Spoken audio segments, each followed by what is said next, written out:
Our traditional Passion narrative for this Palm Sunday will now be impacted by our high school youth group and follow the words of Mark Scout.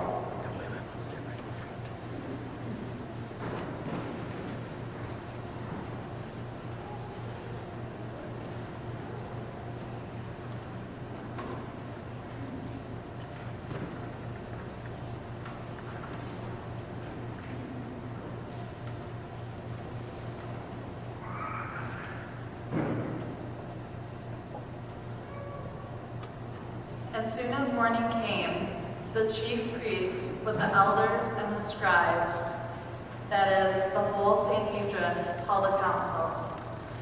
They bound Jesus and led him away and handed him over to Pilate. Pilate questioned him, "Are you the king of the Jews?" He said to him in reply, "You say so." The chief priests accused him of so many things. Again, Pilate questioned him, "Have you no answer? See how many things they accuse you of?" Jesus gave him no further answer, so that Pilate was amazed. Now on the occasion of the feast, he used to release to them one prisoner whom they requested.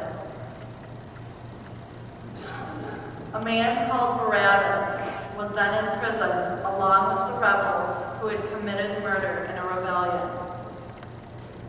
The crowd came forward and began to ask him to do for them as he was accustomed. Pilate answered, "Do you want me to release to you the King of the Jews?" For he knew that it was out of envy that the chief priests had handed him over. But the chief priests stirred up the crowd to have him release Barabbas for them instead. Pilate again said to them in reply, "Then what do you want me to do with the man you call King of the Jews?" They shouted again, "Crucify him!" Pilate said to them, "Why? What evil has he done?" They only shouted the louder, "Crucify him!" So Pilate, wishing to satisfy the crowd, released Barabbas to them. And after he had Jesus scourged, handed him over to be crucified. The soldiers led him away inside the palace, that is, the praetorium, and assembled the whole cohort. They clothed him in purple, and leaving a crown of thorns, placed it on his head.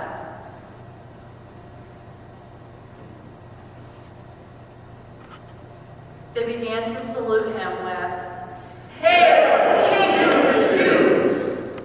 and kept striking his head with a reed and spitting upon him. They knelt before him in homage, and they mocked him. They stripped him of the purple cloak, dressed him in his own clothes, and led him out to be crucified.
they pressed into service a passerby, Simon, a Cyrenian, who was coming from the country, the father of Alexander and Rufus, to carry his cross.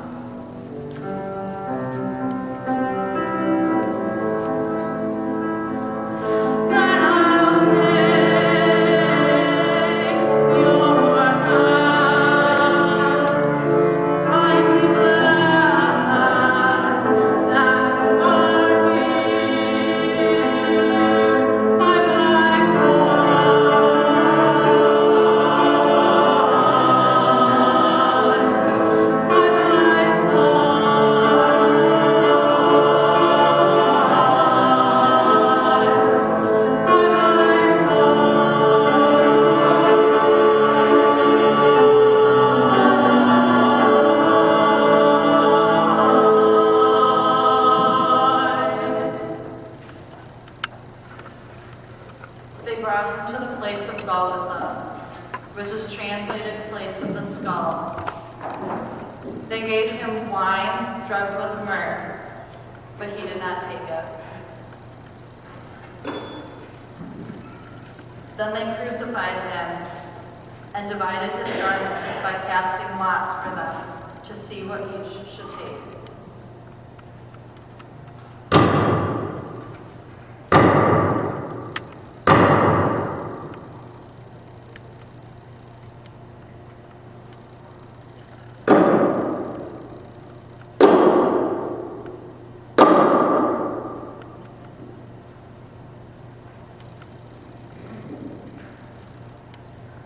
It was 9 o'clock in the morning when they crucified him. The inscription of the charge against him read, King of the Jews.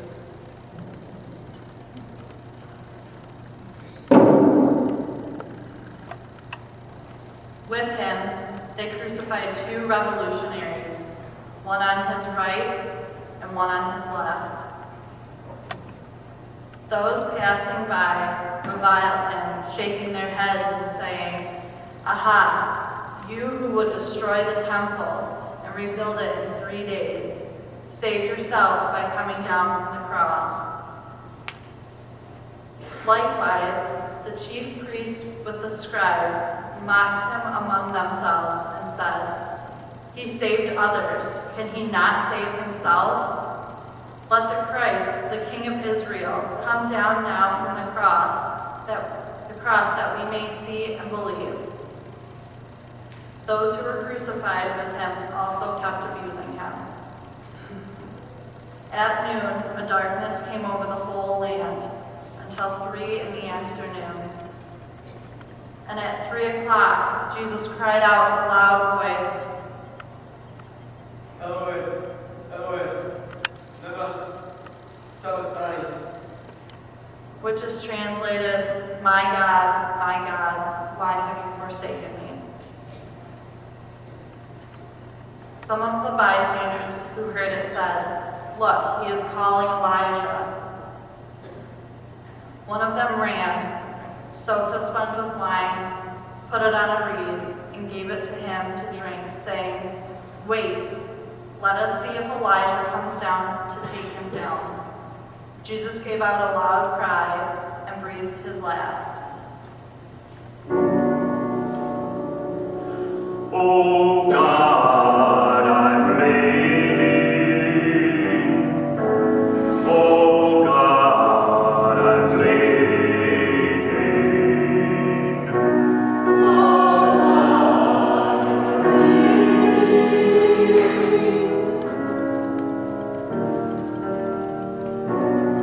Oh God, I'm dying.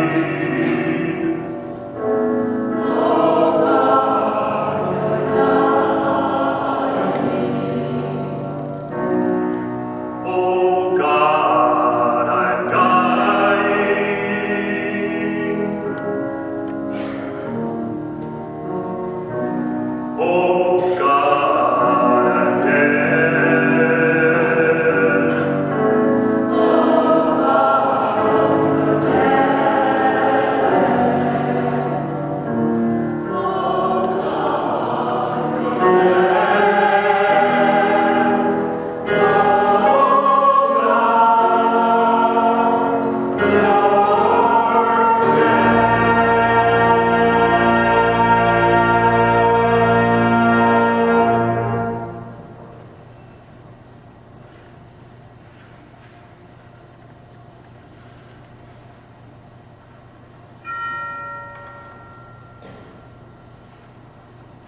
The veil of the sanctuary was torn in two from top to bottom. When the centurion who stood facing him saw how he breathed his last, he said, "Truly, this man was the Son of God."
The Gospel of the Lord.